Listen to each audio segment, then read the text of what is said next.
नमस्कार दोस्तों। तो स्वागत है आपका मेरी हिस्ट्री की दुनिया में, जहां हम उठाते हैं पर्दा इतिहास के सबसे खौफनाक और सनसनीखेज राजों पर। सबसे पहले आप लोग दिल थाम के बैठिए, क्योंकि आज हम जिस सफर पर जाने वाले हैं वो कमजोर दिल वालों के लिए नहीं है। आज बात करेंगे हम इंडिया के अंडरवर्ल्ड डॉन की, उन चेहरों के पीछे की कहानी जिनके नाम से ही कांपते थे लोग। लेकिन क्या आपको पता है कि इनके काले कारनामों के पीछे छुपा था काले धन का एक विशाल साम्राज्य? कौन थे ये डॉन, इनके पास कितना पैसा था और ये काला धन आया कहां से? ये सब जानने के लिए बने रहिए हमारे साथ इस वीडियो के अंत तक। लाइक, शेयर एंड सब्सक्राइब जरूर करें ताकि आपको मिलती रहे ऐसी ही और भी दमदार जानकारी। सबसे पहले बात करते हैं दाऊद इब्राहिम की, डी कंपनी का सरगना, जिसका नाम ही काफी था दहशत फैलाने के लिए। उसकी एक झलक ही लोगों के दिलों में खौफ पैदा कर देती थी। मुंबई की गलियों से निकला यह शख्स, जिसने अपने शुरुआती दिनों में छोटे मोटे अपराध किए, देखते ही देखते बन गया अंडरवर्ल्ड का बादशाह। उसकी ताकत और प्रभाव ने उसे एक कुख्यात अपराधी बना दिया। दाऊद का साम्राज्य फैला हुआ था दुबई से लेकर पाकिस्तान तक।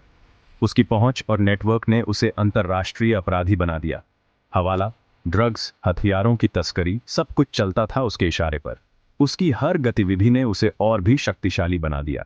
कहा जाता है कि दाऊद के पास अरबों खरबों का काला धन है, जो छुपा है विदेशी बैंकों और बेनामी संपत्तियों में। उसकी संपत्ति का कोई अंत नहीं था। दाऊद की दौलत का अंदाजा इसी से लगाया जा सकता है कि वो दुनिया के सबसे महंगे घोड़ों का शौकीन था। उसकी शानो शौकत ने उसे और भी खतरनाक बना दिया। उसके पास करोड़ों की गाड़ियां और आलीशान बंगले थे। उसकी जीवन शैली ने उसे एक अलग ही स्तर पर पहुंचा दिया। लेकिन ये सब कुछ आया कहां से? उसकी संपत्ति और ताकत का स्रोत क्या था? दाऊद का मुख्य धंधा था हवाला। यह एक ऐसा नेटवर्क था जो उसे बेहिसाब पैसा कमाने में मदद करता था। भारत से अवैध तरीके से पैसा बाहर भेजना और विदेशों से काला धन भारत लाना, यह उसका मुख्य व्यवसाय था। इसके अलावा ड्रग्स और हथियारों की तस्करी से भी उसने अकूत संपत्ति अर्जित की।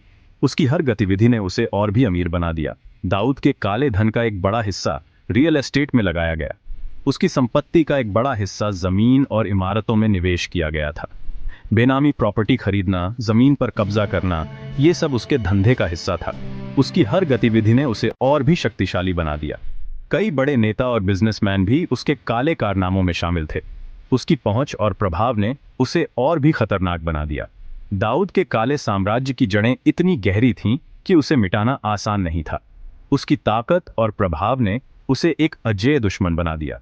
हालांकि भारतीय एजेंसियां लगातार उसके पीछे लगी हुई थीं। उन्होंने कई बार उसे पकड़ने की कोशिश की। कई बार उसके करीबी गुर्गों को गिरफ्तार भी किया गया, लेकिन दाऊद हमेशा कानून की गिरफ्त से बच निकलता था। लेकिन दाऊद खुद आज तक कानून की गिरफ्त से दूर है। उसकी चतुराई और नेटवर्क ने उसे हमेशा बचा लिया। कुछ रिपोर्ट्स के मुताबिक वो पाकिस्तान में छुपा हुआ है, जहां उसे वहां की सरकार का संरक्षण प्राप्त है। उसकी सुरक्षा और संरक्षण ने उसे अजेय बना दिया। दाऊद की कहानी एक क्रूर और निर्दयी अपराधी की कहानी है, जिसने अपने काले कारनामों से पूरे देश को हिलाकर रख दिया। उसकी हर गतिविधि ने उसे और भी खतरनाक बना दिया। उसके कारनामों की गूंज आज भी सुनाई देती है। अंडरवर्ल्ड की गलियों में उसकी कहानी आज भी लोगों के दिलों में खौफ पैदा करती है। दाऊद इब्राहिम का नाम आते ही एक और नाम जहन में आता है, छोटा राजन। दाऊद और छोटा राजन की कहानी मुंबई के अंडरवर्ल्ड की सबसे चर्चित कहानियों में से एक है। कभी दाऊद का दाहिना हाथ माना जाने वाला यह शख्स बाद में बन गया उसका सबसे बड़ा दुश्मन। दोनों के बीच की दुश्मनी ने मुंबई के अंडरवर्ल्ड को हिलाकर रख दिया था। छोटा राजन, जिसका असली नाम था राजेंद्र सदाशिव निखलजे, मुंबई के चौल से निकला था। एक साधारण परिवार से आने वाला ये लड़का कैसे अंडरवर्ल्ड का बड़ा नाम बन गया, ये एक रहस्यमयी कहानी है। जुर्म की दुनिया में कदम रखते ही वो तेजी से आगे बढ़ा और दाऊद के करीब आ गया। दाऊद के साथ मिलकर उसने कई बड़े अपराधों को अंजाम दिया, लेकिन जल्द ही दोनों के बीच दुश्मनी हो गई और छोटा राजन ने अपना अलग गैंग बना लिया। इस दुश्मनी की वजह से मुंबई में कई गैंग वॉर्स हुए। दाऊद की तरह छोटा राजन भी हवाला, ड्रग्स और फिरौती के धंधे में शामिल हो गया। उसने अपने आप को एक स्वतंत्र गैंगस्टर के रूप में स्थापित किया। उसका काला साम्राज्य फैला हुआ था, दक्षिण पूर्व एशिया से लेकर यूरोप तक। उसने अपने नेटवर्क को अंतर्राष्ट्रीय स्तर पर फैलाया। कहा जाता है कि छोटा राजन के पास सैकड़ों करोड़ की संपत्ति थी, जो छुपी हुई थी विदेशी बैंकों और बेनामी कंपनियों में। उसकी संपत्ति का सही अंदाजा लगाना मुश्किल था। छोटा राजन अपनी क्रूरता और बेरहमी के लिए जाना जाता था। उसने अपने दुश्मनों को खत्म करने के लिए कई खौफनाक वारदातों को अंजाम दिया। उसकी क्रूरता ने उसे अंडरवर्ल्ड में एक खतरनाक नाम बना दिया। मुंबई में हुए कई बम धमाकों में भी उसका हाथ बताया गया था। इन धमाकों ने पूरे शहर को दहला दिया था। भारतीय एजेंसियां छोटा राजन को पकड़ने के लिए लगातार कोशिशें कर रही थीं। उसकी गिरफ्तारी के लिए कई ऑपरेशंस चलाए गए। आखिरकार 2015 में इंडोनेशिया के बाली से उसे गिरफ्तार कर लिया गया। उसकी गिरफ्तारी ने अंडरवर्ल्ड में हलचल मचा दी। छोटा राजन की गिरफ्तारी भारतीय एजेंसियों के लिए एक बड़ी कामयाबी थी। इस कामयाबी ने पुलिस की प्रतिष्ठा को बढ़ाया। उसके पास से कई अहम सुराग मिले, जिससे अंडरवर्ल्ड के कई राजों से पर्दा उठा। इन सुरागों ने कई अन्य अपराधियों को भी बेनकाब किया। हालांकि छोटा राजन की मौत 2018 में कई सवाल खड़े कर गई। उसकी मौत के पीछे की सच्चाई आज भी एक रहस्य बनी हुई है। कुछ लोगों का मानना है कि उसे जेल में ही मार दिया गया ताकि वो अंडरवर्ल्ड और राजनेताओं के बीच के गठजोड़ का पर्दाफाश न कर सके। उसकी मौत ने कई षड्यंत्रों को जन्म दिया। छोटा राजन की कहानी वफादारी, धोखे और बदले की एक खौफनाक दास्तान है। उसकी जिंदगी ने कई लोगों को प्रेरित और डराया है। उसकी मौत के बावजूद उसके कारनामे आज भी लोगों को डराते हैं। उसकी कहानी आज भी लोगों के बीच चर्चा का विषय बनी हुई है। 12 मार्च 1993 यह तारीख भारतीय इतिहास में एक काले दिन के रूप में दर्ज है। मुंबई में एक के बाद एक हुए 12 बम धमाकों ने पूरे देश को हिलाकर रख दिया। इन धमाकों ने न केवल मुंबई को बल्कि पूरे भारत को सदमे में डाल दिया। इस हमले के पीछे था अंडरवर्ल्ड डॉन टाइगर मेमन का हाथ। टाइगर मेमन, जो अपने क्रूरता और चालाकी के लिए कुख्यात था। टाइगर मेमन, जिसका असली नाम था इब्राहिम मूसा, मुंबई के माहिम इलाके से ताल्लुक रखता था। माहिम की गलियों में उसका बचपन बीता और यहीं से उसने अपने आपराधिक करियर की शुरुआत की। शुरुआती दिनों में वो छोटा मोटा तस्कर था, लेकिन जल्द ही वो दाऊद इब्राहिम के संपर्क में आ गया। दाऊद के साथ मिलकर उसने अपने आपराधिक साम्राज्य को विस्तार दिया। दाऊद के इशारे पर टाइगर मेमन ने 1993 के मुंबई बम धमाकों की साजिश रची। ये साजिश महीनों की योजना और तैयारी का परिणाम थी।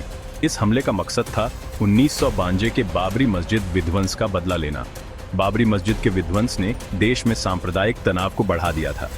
टाइगर मेमन ने इस हमले के लिए विदेशों से RDX और हथियार मंगवाए। इन विस्फोटकों को मुंबई में छुपा कर रखा गया और सही समय पर इस्तेमाल किया गया।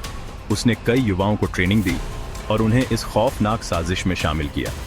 इन युवाओं को आतंकवादी गतिविधियों के लिए तैयार किया गया। बम धमाकों के बाद टाइगर मेमन पाकिस्तान भाग गया, जहां उसे दाऊद इब्राहिम का संरक्षण प्राप्त हुआ। पाकिस्तान में उसने अपने आपराधिक गतिविधियों को जारी रखा। भारतीय एजेंसियां टाइगर मेमन को पकड़ने के लिए लगातार कोशिशें कर रही थीं। उसकी गिरफ्तारी के लिए कई ऑपरेशंस चलाए गए। आखिरकार 2003 में कोलकाता में टाइगर मेमन को गिरफ्तार कर लिया गया। उसकी गिरफ्तारी भारतीय सुरक्षा एजेंसियों के लिए एक बड़ी सफलता थी। उसे 2015 में फांसी की सजा सुनाई गई। कोर्ट ने उसे उसके अपराधों के लिए कड़ी सजा दी। टाइगर मेमन की कहानी एक ऐसे शख्स की कहानी है जो अपनी हैवानियत और नफरत की आग में झुलसकर राख हो गया। उसकी नफरत ने उसे और उसके आसपास के लोगों को बर्बाद कर दिया। उसके कारनामों ने न सिर्फ सैकड़ों बेगुनाहों की जान ली, बल्कि देश में दहशत का माहौल भी पैदा किया। इन धमाकों ने कई परिवारों को तबाह कर दिया। टाइगर मेमन की कहानी हमें ये याद दिलाती है कि नफरत और हिंसा का रास्ता कभी भी सही नहीं होता। ये रास्ता केवल विनाश और दुख की ओर ले जाता है। हमें मिलजुल कर रहना चाहिए और एक बेहतर समाज बनाने की कोशिश करनी चाहिए। एक ऐसा समाज जहां शांति और सद्भावना हो, न कि नफरत और हिंसा। अंडरवर्ल्ड की दुनिया में जहां खून खराबा और दहशत का बोलबाला था, वहीं एक नाम ऐसा भी था जो अपनी शैतानी चाल और बॉलीवुड कनेक्शन के लिए जाना जाता था। जी हां, हम बात कर रहे हैं अब्बू सलेम की। असली नाम अब्दुल कयूम अंसारी वाला ये शख्स उत्तर प्रदेश के आजमगढ़ जिले का रहने वाला था। मुंबई आकर उसने छोटे मोटे काम शुरू किए, लेकिन जल्द ही वो जुर्म की दुनिया में आ गया। दाऊद इब्राहिम के करीबी बनकर अब्बू सलेम ने अपना खौफ फैलाना शुरू किया। हफ्ता वसूली, हत्या, तस्करी जैसे जघन्य अपराधों को अंजाम देने में वो माहिर हो गया। लेकिन अब्बू सलेम की पहचान बनी उसके बॉलीवुड कनेक्शन से। कहा जाता है कि वो कई फिल्म निर्माताओं और कलाकारों को धमकी देता था और उनसे पैसे ऐंठता था। गुलशन कुमार हत्याकांड में भी अब्बू सलेम का नाम आया था। कहा जाता है कि उसने ही गुलशन कुमार की हत्या की साजिश रची थी। साल 2002 में पुर्तगाल से अब्बू सलेम को गिरफ्तार किया गया।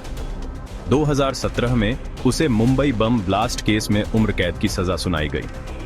अब्बू सलेम की कहानी एक ऐसे अपराधी की कहानी है जिसने अपनी हैवानियत से पूरी फिल्म इंडस्ट्री को हिलाकर रख दिया। उसके कारनामे आज भी लोगों के जहन में ताजा हैं। 1960 और 70 के दशक में जब मुंबई अंडरवर्ल्ड अपने पैर पसार रहा था, तब एक नाम सबसे ऊपर चमकता था, हाजी मस्तान, जिसे लोग सुल्तान के नाम से भी जानते थे। तमिलनाडु से मुंबई आया ये शख्स शुरू में गोदी मजदूर था, लेकिन जल्द ही वो तस्करी के धंधे में आ गया और देखते ही देखते अंडरवर्ल्ड का बादशाह बन बैठा। हाजी मस्तान का नाम तस्करी, जुआ और फिरौती जैसे अपराधों से जुड़ा था, लेकिन उसे रॉबिन हुड भी कहा जाता था क्योंकि वो गरीबों की मदद भी करता था। कहा जाता है कि हाजी मस्तान का राजनेताओं और फिल्म सितारों से भी गहरा रिश्ता था। उसकी पहुंच इतनी थी कि वो किसी भी काम को करा सकता था। हालांकि हाजी मस्तान खुद को कभी गैंगस्टर नहीं मानता था। वो खुद को सोशल वर्कर बताता था और कहता था कि वो मजबूरी में अपराध करता है। 1985 में हाजी मस्तान का दिल के दौरे से निधन हो गया। उसकी मौत के बाद मुंबई अंडरवर्ल्ड में एक खालीपन आ गया, जिसे भरने के लिए कई नए चेहरे सामने आए। हाजी मस्तान की कहानी एक ऐसे शख्स की कहानी है जो अपनी चालाकी और दबंग शख्सियत के दम पर अंडरवर्ल्ड का बादशाह बना। उसकी जिंदगी आज भी कई लोगों के लिए एक रहस्य बनी हुई है। दोस्तों, ये थे भारत के कुछ सबसे बड़े अंडरवर्ल्ड डॉन जिनके पास था काले धन का अकूत खजाना।